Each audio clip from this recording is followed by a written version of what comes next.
Dito kami ni Rocky sa rest area. Yan. Meron ditong, marami ditong mga lamesa. Pwedeng kainan, pwedeng tulugan, pwedeng galaan. Oh, Rocky, come here. Ayan. Kasi yan, nandito yung mga malalaking driver. Malalaking driver. Malalaking truck na mga gustong magpahinga. Kasi nakakapagod talaga sobrang biyahe. Ayan, kita nyo yung ang lalaki ng mga sasakyan. Yan naman ang sa CR. Tapos, meron ding mga bilihan. Ito namang ato ko. Ay, kung ano-anong kulit.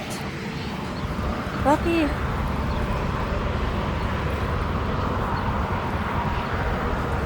Baka may matapakan tayong bubo. Iyo. Ayan. Actually, marami pala siya. Ayan, oh. Marami siyang mga shed. Ayan, oh. Okay na tayo dyan. Hindi ba madumi yung table? Uy, baka may ahas dyan. Natatakot ako sa ahas, Rocky. Ayan, oh. Rocky. No. Baka buto yan, ha? Baka buto. Bawal ka kumain ng buto. Yan, nagbibi na si Haki. Doon tayo kay Marlon. Ayun yung aming car. Yan, nalilinis naman ang mga CR dito. 3 oras pa bago kami makarating ng Jacksonville, Florida. Ayun na yung mister ko, nakain na.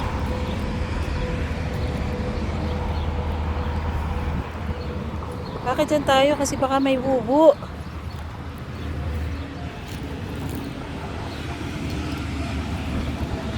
Picnic table. Picnic table pala. So, Rocky, dito ka. Baka makain niya yung manok, ha? Bawal yung buto. Hold on, Rocky.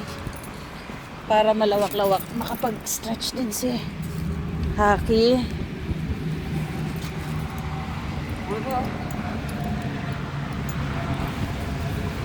Yan. Rocky, come here.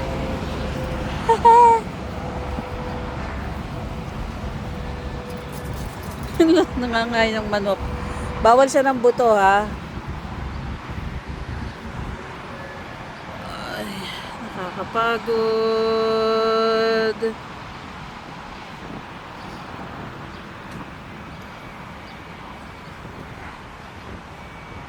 Makain kaya yung chocolate ko, Haki.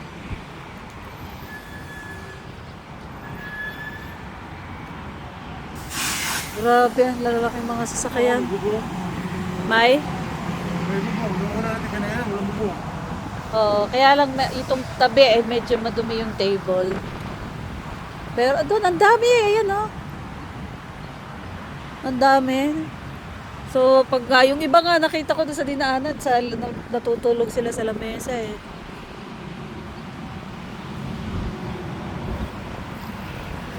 Haki. Ganyan-ganyan ka muna. May nakita kasi ako mga tinapon na buto ng manok. Ay baka makain mo. Hindi pwede. Ganyan ka lang muna.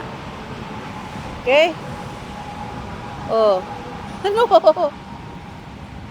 Hala. Oh, dito. Isa pa. Sari-sari ka kasi. Oh.